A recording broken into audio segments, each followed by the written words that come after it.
Welcome to yo-yo TV.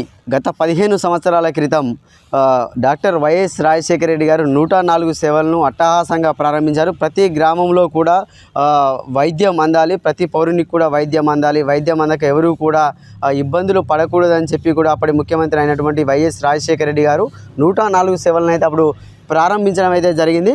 దాదాపుగా మనం చూసుకున్నట్టయితే గత 15 సంవత్సరాల క్రితం నుండి 104 సేవలను అందించడం జరిగింది.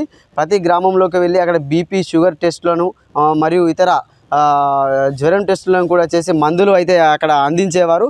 దాదాపుగా బీఆర్ఎస్ ప్రభుత్వం వచ్చిన తర్వాత 104 సేవలకు పూర్తిగా స్వస్తి చెప్పింది.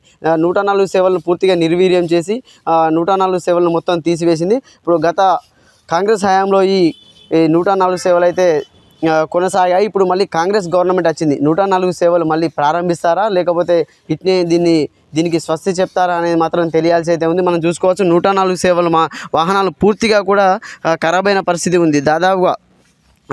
దాదాపుగా రాష్ట్ర వ్యాప్తంగా కూడా అన్ని వాహనాలు కూడా ఖరాబైన పరిస్థితి అయితే కనబడుతుంది. మనకు జనాలకు దాదాపుగా మారుమూల ప్రాంత ప్రజలకు కూడా 104 సేవలు ఎంతో ఉపయోగపడ్డాయి. మనం చూసుకోవచ్చు. ప్రతి ఒక్కరిని చూసుకున్నా కూడా వాహనం పూర్తి స్థాయిలో కూడా చెడిపోయిన పరిస్థితి అయితే ఉంది. ఇక్కడ ఈ 104 సేవలను ప్రారంభిస్తే మాత్రం గ్రామాలలో ప్రజలకు చాలా ఉపయోగపడుతుందని కూడా చాలామంది జనాలు అంటున్నారు. ప్రతి గ్రామంలోకి వెళ్ళి 104 సేవలు అయితే అందించడం జరిగింది. వారానికి ఒక గ్రామానికి నెలలో ఒక వారం ఒక రోజు చూసుకొని మాత్రం అక్కడ సేవలు మాత్రం వీరు అందించేవారు. దాదాపు ఇక్కడ ఇందులో అట్టహాసంగా దాదాపు చూసుకున్నట్టయితే మాత్రం చాలా హంగులతో అప్పుడు వైఎస్ రాజశేఖర రెడ్డి గారు దీన్ని అట్టహాసంగా కూడా ప్రారంభించడం జరిగింది. కానీ బీఆర్ఎస్ ప్రభుత్వం వచ్చిన తర్వాత ఈ గ్రామాలలోకి వెళ్ళి సేవలను మాత్రం ఈ వాహనం ద్వారా అందించలేకపోవడం అయితే జరిగిందని చెప్పుకోవచ్చు. ఇప్పుడు మాత్రం మళ్ళీ 104 సేవలను ప్రారంభిస్తారా లేదా అనేది మాత్రం